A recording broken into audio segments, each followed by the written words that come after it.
Siniroksimbu Puranthaba Metina Taram no Oksari, US and Iran gi Supreme Leader Halaga, regime change Tawgani, Kaluba Dusu, Hoksik Iran gi Supreme Leader Oiri Basina, Hen West Amasung, Israel gi Wakalonse, Yadi. Iran gi Ani Suba Supreme Leader Oiramba, like Hidraba Ali Khamenei gi, Masanupa Tarukle, Hoksik Supreme Leader Suba Oiri Basina, Ani Suba Masanupani, Mahaki Mamingna, Mustafa Husseini, Khamenei Haribas. Mayamba Mustafa Khamenei. Hauji oiribasna Mustafa haiba aduga mayamba masulai Mustafa Khamenei haina manau nupa da Hoda Khamenei Masud Khamenei Bosra Khamenei Maishem Khamenei haina dumaina lai Ali Khamenei na po mise masanupa taruk ne US ke president Donald Trump na sulauri Anouba leader ama muglagle masu kui na hingba ngamloi haina yamna usitabagi mawongda adubu Iran gi suba supreme leader ase lakpatagi tuminna laibadi lairadana Iran na misaina masung drone hena kapa hengala iba Ani suba supreme leader oiramba Ali Khamenei ne hinglingai matam dasu haibidi leader amagi saron surona magi mahus sinba se mahang su dumaina yakhide amasung assembly gi some member khara mana yadraga su ayamba member amasung revolutionary guard gi asoba pressure ma dumaina lakiba Mustafa Khamenei si oina suba supreme leader oina khalasi haina Mustafa Khamenei news media da thoklaga thabak tawba mi na tabanina miyamni ikhang khangnadi Magi maming ase Iran gi ani suba supreme leader lai khidraba matungda oina tabo oina tawi adubu IRGC ka pullaga yamna deep oina Iran gi thabak tawba miyoini mahagi apokpa mapa Iran gi ani suba supreme leader oiramba Ali Khamenei digi man hena west na tawriba se yadi pura west ki mayokta laiba misakni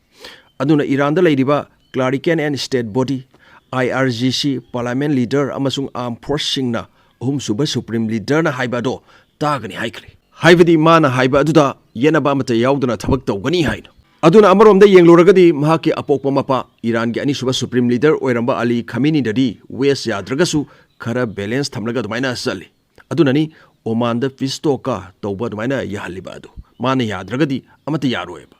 adubu Mustafa Khamenei dadi even west ka wari sanabadi lairadana any hiramamada akoigi mari amata thamdaba asini magi wakalon asigi chaunu mami tariba asina takpadi west lebak mana sunya yadi haibine maroina USA and Israel anishi aduna Israel amasung USA na Ayatollah Ali Khamenei halagadi Iran manungda protest hengalaglagani asini miyam praja singa se mapanda tholaga protest tawragani sini government gi mayokta adu eragadi Reza Pahlavi gi government porakpa yaragani khaluba adubu madugi ona tainabani thogliba se Hena West Laibak Maruina USA amasung Israel yadaba Supreme Leader ama oina khale dan hojikti asina maram oiraga USA ge Middle East laidiba military base amasung Israel da hena sauna landar kadori haubuso hogre dani sinenoksi wari sanase haibisu pak yaroi dawri tawri base kai thengnani hairaga som ongnai haibituni aduna Israel yadaba America yadaba asidagi henduraktuna Iran gi ani suba Supreme Leader hatkiba asidagi nuaitaba asina maram oiraga Iran asu Israel da amasung gab laibak maruaina USA ga mari lainaba sing asida landaba ase hengalakadawri kankhalakadawri aduna ekhone su khangle Supreme Leader Ayatollah Ali Khamenei hapada Mustafa gi nupi amasung masa su yauki haiba aduna mayam ase yenglakpada haibidi Iran laibak ki nation gi oina su mangjare masa personal gi oina su mangli haibidi USA amasung Israel na pullaga Iran da dumaina strike Turkey masida satra kayam sung misam kayam su laikhidi haiba ekhone khangle masdagi hendoraktuna Iran gi ani suba supreme leader su hale masi hatpasida suba supreme leader hojik oiribasigi nupi amasung masa su yauki haibinida aduna laibaki oina yenglakpada su mangjaba amasung masagi oina yengjarpada su manglakpa aduna maithongda leader ama oibagi nokphet tawna uraga su thamoidadi laman khumningbagi asuba mami mata ba ekhone uridana hanagi sine noksing ani suba supreme leader oiramba Iran gi Ali Khamenei ase hanamana mamangda nuclear bomb saba se sungya yaramdeba masina lanjadraba miyoi kaya amagi punsi mangan gani paktaknana hatpa ngami haina adubu Israel na nuclear bomb sarakpa USA na Iran da pressure kaya ama pirakpa hengalakpa asidagi mokhoidagi ngakthokna ba haiduna Iran su nuclear bomb saba asida mai onslakibane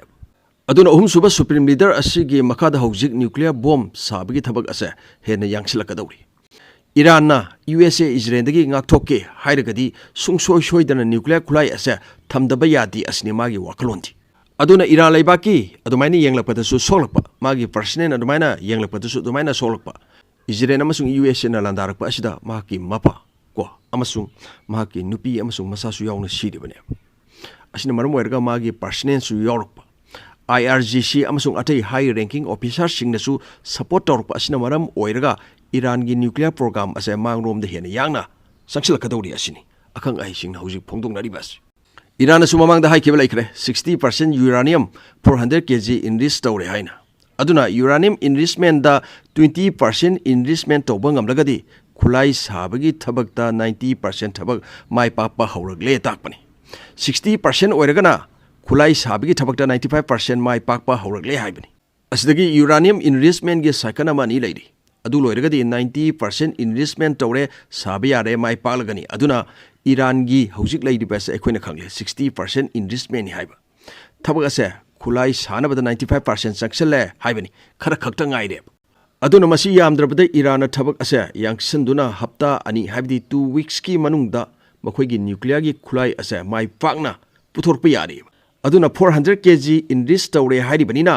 yamdrabada khulai 10 dagina 13 dumaina sarakpa yari asina maram oirga USA Israel nasu Iran da kapsali Iran su Israel da kapsali atia pumba puma mamnai amana magi thaugi oil facility thugai narbanina masi ahanbada Israel na Iran da thugai ba ase adumaina hawrakhibani adugi mathang Iran amuk Israel gi Haifa da leiba Bazan group ki oil refinery asida mission kapsalaga amuk thugai rakpani aduna hauji present situation asida Iran su Israel su mai kana sagle asdigi hena saki gani lanche loigada bai sinrok sing yamna wali hawrukpada ngairi bani USA Israel na hairiba asina Iran noi nuclear saganu missile saganu drone saganu ekhoin haibi yaw asini ekhoina saba khotpa thau mitaba lam loksan badadi na khoina usalakanu asini asigi waklon asidadi karamba leibangna yarakadoino kana amata na yaroi maram haibabo asidagi ni tholiba lan asigi hawrupam ase adu oiragadi isinrok singaina so adum khanbiro hadagi hawrakliba lan ase kana na sumi kana na lali haibidu akhona su mamangdagi khangle USA na Israel season raga Middle East Israel gi lam expand tawba getter Israel ama adumaina semna bohonaba aduga USA na thau control tawba hojik malem da leiba kaya amagi thau and gas USA na control tawri gab leibak sing da tholiba thau su USA na control tawri maduda yelakpa adudi maran ama silaga hatokpiba Iraq da thokre Libya da thokre masida Iran amuk loksilagadi malem gi thau ayamba USA na control tawri haibi yare aduna Iran tu kibatargadi tungda Russia su thugaina ba honar pa yare Russia gi thau munnaba Europe ki lebaka USA ga pullaga Greenland gi wahawdagi USA amasung Europe khara lapthokna ba dumaina uraga su sekselagadi soidar pulakane malem gi lebaka yamda thaunariba jeep bo oigera car bo oigera train bo oigera plane bo oigera bike bo oigera ko scooter bo oigera singkya se thau halaga dumaina thaunari bane